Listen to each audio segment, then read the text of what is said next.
Authorities say they can't rule out the possibility of criminal charges in the Michael Jackson death investigation. Los Angeles police say they're looking at the possibility Jackson's death was an accidental overdose or a homicide. And once they get the coroner's report, they'll know how to treat the case. A source tells CNN numerous bottles of prescription drugs were found in his home. Investigators have spoken to a number of doctors that treated Jackson over the years. The doctors who wouldn't cooperate were issued subpoenas. Well, the inquiry into the death of Mr. Jackson is continuing. We will still await corroboration from the coroner's office as to the cause of death. That is going to be very dependent on the toxicology reports that due to come back. And based on those, we'll have an idea of what it is that we're dealing with. Two sources close to the Jackson family said that his sister Janet was so worried after visiting her brother Michael Jackson back in 2007 that she tried to stage an intervention with her older brothers.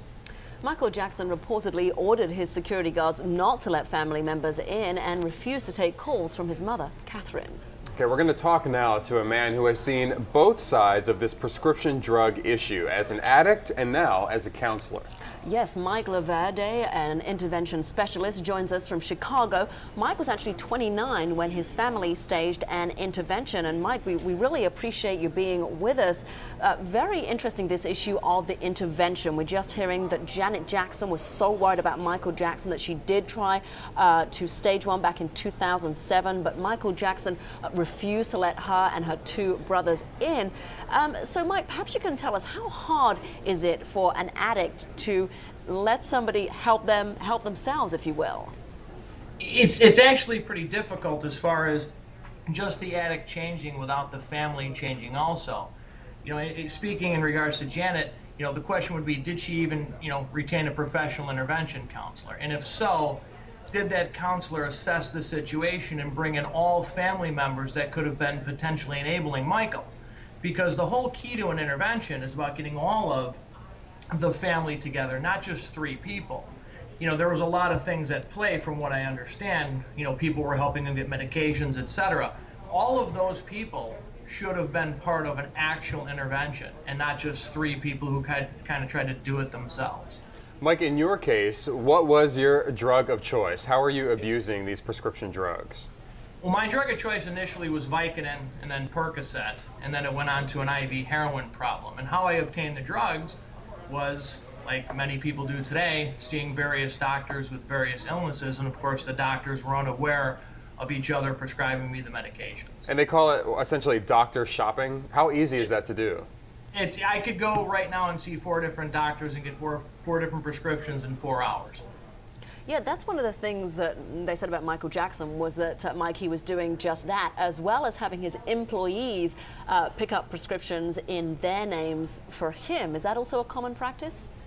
Absolutely. You know, there are some, you know, places like Walgreens, they have the intercom connection. They can certainly see if people are getting too many medications. I mean, I'm not going to say when I was doing it, pharmacists didn't catch it. The pharmacists actually did, the doctors didn't, but then you would just go to another pharmacy chain or a, you know, what we would call a mom and pop shop that wasn't intercom connected. But to obtain a legal prescription, it was actually, believe it or not, it was actually easier to obtain fake medications through the pharmacy than it was to buy illegal heroin on the streets of Chicago. That is my question then. Of the people that you counsel, how many of them are coming in with a prescription-based problem as opposed to an illegal drugs problem? The biggest problem we're facing right now is the prescription drug OxyContin. Yeah, heroin, of course, is a big problem, but OxyContin is probably the biggest.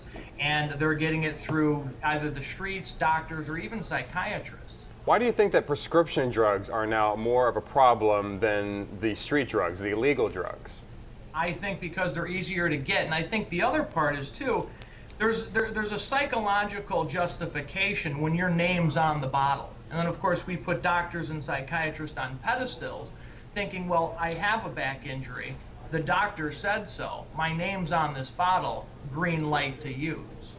Yeah, we heard an interesting theory as well on CNN actually a couple of days ago that kids now are very much home-based. They're sitting in a room looking at their computer. So what's easy to access? Well, it's the drug cabinet across the hallway. I'm wondering, Mike, if you can clarify for us how much is a dangerous amount? We were hearing when it came to Michael Jackson that he was taking more than 10 Xanax a night, maybe as many as 30 or 40. I mean, at what point are we getting into dangerous territory? Well, I think the recommended maximum daily dosage for Xanax or alprazolam, I think is 4 milligrams. So depending on what, how many milligrams he was taking, I know they range, they have 0.25, 0.5, 1 milligram, 2 milligram, and I'm not even sure if they even have one that's higher. So I think 10 of anything is extremely high, and he's risking overdose basically every time he takes them, not to mention the state of mind it puts him in. The inability to even make rational decisions. Taking Xanax, I mean, I'm a large man, I'm 6'4", 300 pounds, and 1 milligram Xanax was enough to knock me out on a couch. Wow. And that problem of accidental overdoses, that's a big killer in the U.S., right? It sure is. And as a matter of fact, I think that the most alarming thing with my job is families who wait for addiction to get better. Instead of doing an intervention, consulting a professional, we wait for addicts and alcoholics just to come to the realization that it's time for them to stop, which usually doesn't happen. And then ultimately, as you guys were just saying, it unfortunately ends in death. Mike, as we wrap up here, since you are at the end of the line, you are after the doctor, you are after the pharmacist, you are after the dealer, ultimately, what needs to change in order for this to see some kind of at least reduction in our society? Families have to change. The addict and the alcoholic can't get high themselves. There's always a supporting, enabling system surrounding them.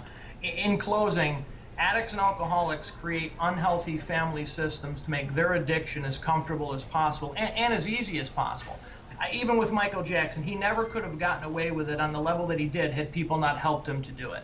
And that's what needs to change. We always focus on the addict or the alcoholic, rightfully so.